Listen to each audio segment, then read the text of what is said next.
Good morning friends.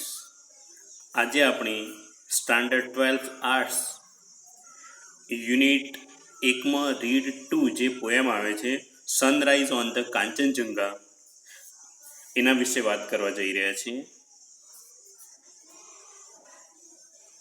અહીં આ પોએમમાં કવયત્રીએ જે હિમાલયના હિમશિખરોમાંના એક કાંચનજંગાના અદ્ભુત વર્ણન, જે સૂર્યોદયનું વર્ણન કરેલું છે, શાબ્દિક કરતાં જો રૂબરૂ જોવા મળે તો એની અદ્ભુતતા આપણને સમજી શકીએ. સનરાઈઝ મતલબ કે સૂર્યોદય, ઓન ધ કાંચનજંગા મતલબ કાંચનજંગા પરનો સૂર્યોદય. જો સનરાઈઝનું કોઈ આપણને ઓપોઝિટ પૂછે તો યાદ રાખવાનું કે સનસેટ, સૂર્યાસ્ત.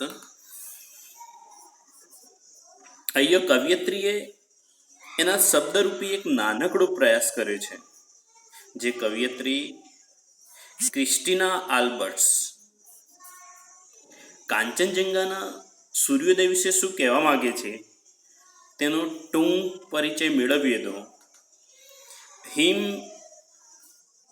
શિખરોથી શોભતો હિમાલય દર્શાવે છે કે જ્યાં દરેક જગ્યાએ પ્રકૃતિ ખીલેલી આપણને દેખાય છે.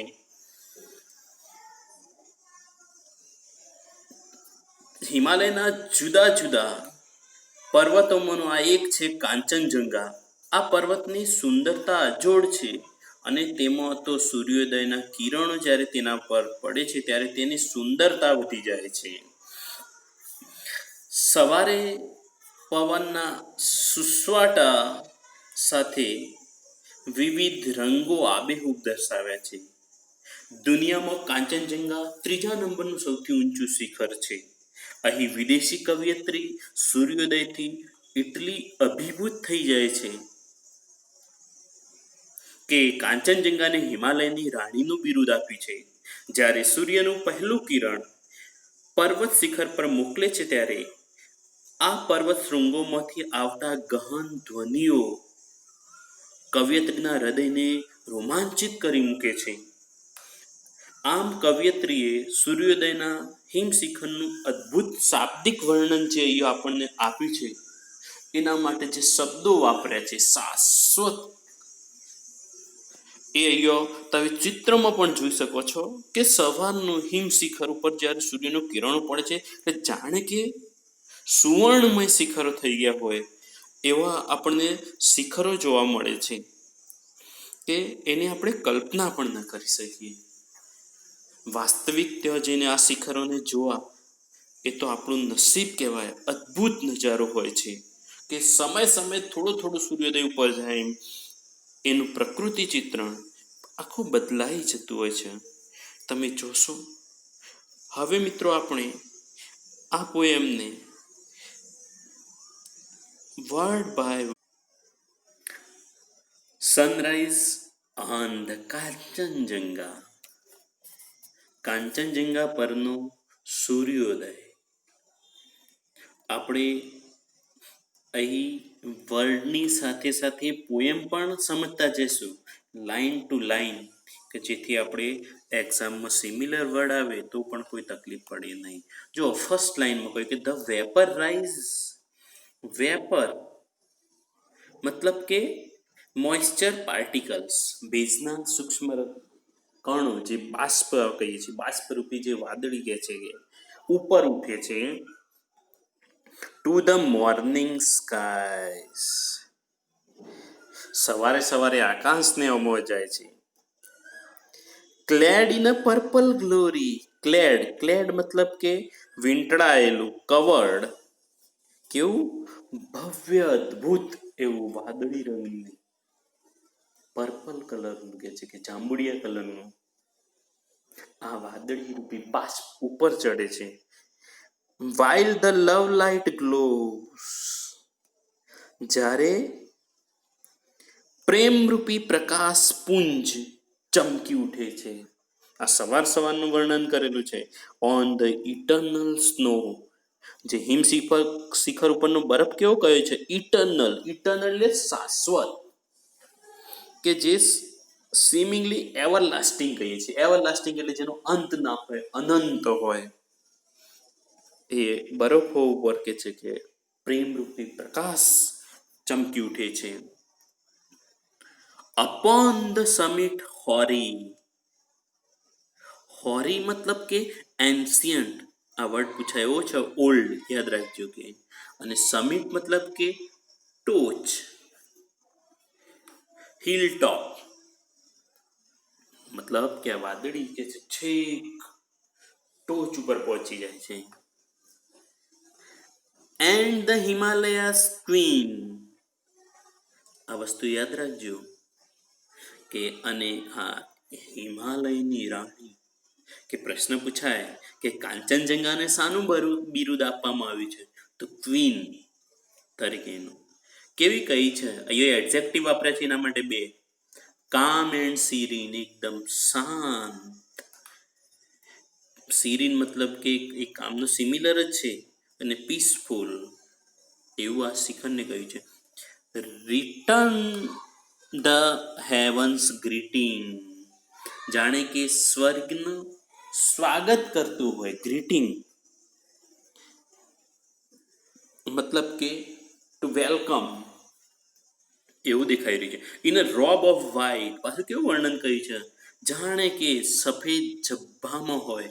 રોબ્સ મતલબ સેરેમોનિયલ ડ્રેસ શબ્દ, આ વસ્તુ યાદ રાખવાનું છે, ceremonial dress. Bath in a golden light, અને આપણે જે પિક્ચર જોયું હતું એમ કે સવાર સવારમાં જાણે કે આ હિમાલયની રાણી સુવર્ણ પ્રકાશમાં સ્નાન કરી રહ્યું હોય. Where earth and sky are meeting, અને જો આગળ આપણને એવું લાગે કે પૃથ્વીની જમીન અને આકાશ મળી રહ્યા છે, એની ટોચ જો હોય, મતલબ ક્ષિતિજ રેખા બંધાતી હોય, ત્યાં આગળ કહે છે કે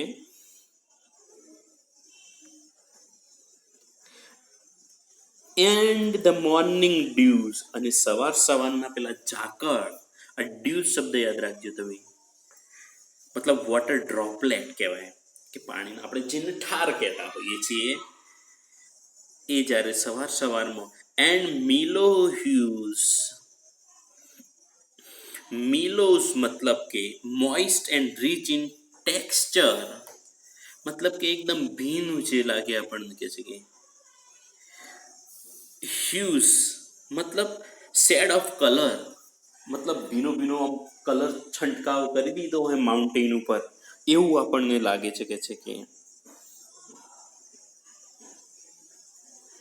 paint her cheeks with a fairy finger, જાણે કે પેલા પરીઓની આંગળીઓથી એના ગાલ ઉપર કોઈ રંગ છટાઓ છાંટેલી હોય છે. ગોલ્ડન લાગે છે, બ્લુ લાગે છે, વ્હાઈટ લાગે છે, અલગ અલગ. વાઇલ ઓવર ધ રીલ્સ, જ્યારે એના ઉપરના ઝરણા. આ રીલ શબ્દ યાદ રાખજો તમે, રીલ્સ.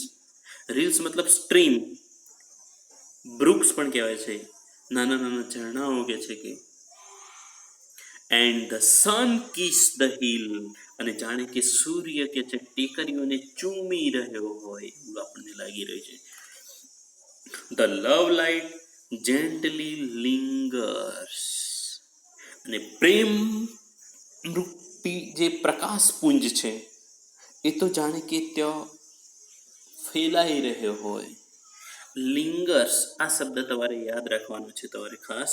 સ્ટે બિહાઇન્ડ મતલબ કે રિમેઇન અલાઇવ, પ્રેમરૂપી પ્રકાશ તો ત્યાંનો ત્યાં જ આપણને લાગે છે અદ્ભુત એવો. એન્ડ ધ બ્રેકિંગ ડેઝ, અને જે દિવસની શરૂઆત જ્યારે થતી હોય છે પરોઢમાં, કે છે સેન્ડ ધ ફર્સ્ટ ફેઇન્ટ રે, કે પહેલું એવું ઝાંખું કિરણ જ્યારે છોડે છે. રે મતલબ કે કિરણ, અને ફેઇન્ટ એટલે અનક્લિયર, ઝાંખું. ઓફ લવ્સ અનડાઇંગ ફાઉન્ટેન, જાણે કે પ્રેમના અનંત ફુવારાની છોડો ઉડી રહ્યો હોય. ફાઉન્ટેન એટલે ફુવારા, અનડાઇંગ એટલે કે નેવર એન્ડિંગ, કે જેનો ક્યારેય અંત ના હોય, અનંત. એવા કહે છે કે પ્રકાશરૂપી કિરણો, સૂર્ય ડાયરેક્ટ તો સીધો નથી પહોંચી શકતો, પણ એના કિરણો પહોંચે કે છે. while the heart feels the reels, મતલબ આ બધું ત્રાદશ દ્રશ્ય કવિયત્રી એમની નજર સામે જોવે છે ત્યારે એમનું હૃદય પ્રેમ રોમાંચિત થઈ ઉઠે છે. થ્રિલ્સ મતલબ કે રોમાંચિત થઈ જવું, એકદમ ડિલાઇટ, આનંદ, જોય.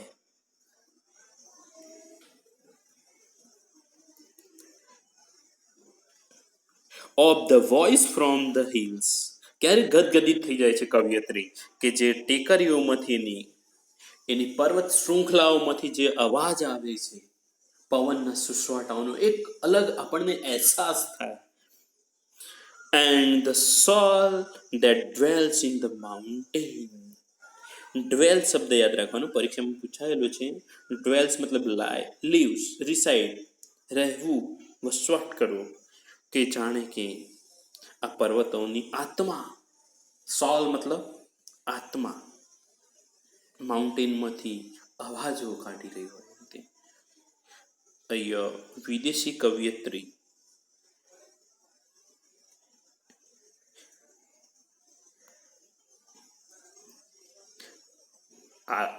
આલ્બર્ટ ક્રિસ્ટીના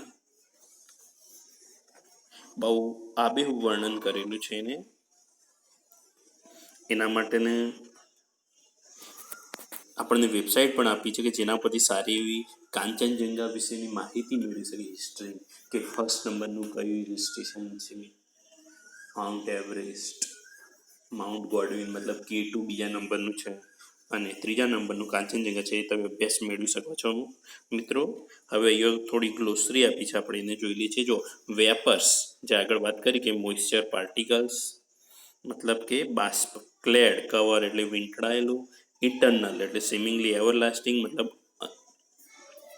કે જેનો અંત ના હોય, સ્નો એટલે હિમ, બરફ પણ કહેવાય ને, આઈસ પણ કહીએ છીએ, આઈસ પણ કહીએ છીએ, સમિટ મતલબ ટોચ, હોરી આ યાદ રાખવાનું છે કે બહુ પુરાણું જૂનું, ઓલ્ડ એન્શિયન્ટ, સેરિન એટલે કામ, પીસફુલ, રોપ્સ એટલે જભ્ભો, સેરેમોનિયલ ડ્રેસ કહીએ છીએ, ડ્યુઝ એટલે વોટર ડ્રોપલેટ મતલબ ઝાકળ, મેલો મતલબ moist and rich in texture મતલબ એકદમ ભીનું, ભેજવાળું, હ્યુઝ એટલે શેડ ઓફ કલર્સ, રંગ છટાઓ, રીલ્સ એટલે સ્ટ્રીમ, ઝરણું, લિંગર્સ એટલે ત્યાં ફેલાયેલું, અનડાઈંગ એટલે કે જેનો અંત ના હોય તેવું, અને થ્રિલ્સ એટલે બહુ આનંદિત થઈ જવું, રોમ રોમ ખડા થઈ જવું, ડ્વેલ્સ એટલે વસવાટ કહેવો. મિત્રો આ પ્રમાણે સનરાઈઝ ઓન ધ કાંચનજંગા વિશે બહુ અદ્ભુત વર્ણન આપણને આપેલું છે. કંઈ પ્રોબ્લેમ હોય તો તમે શબ્દ પછી મને પૂછી શકો છો. Thank you.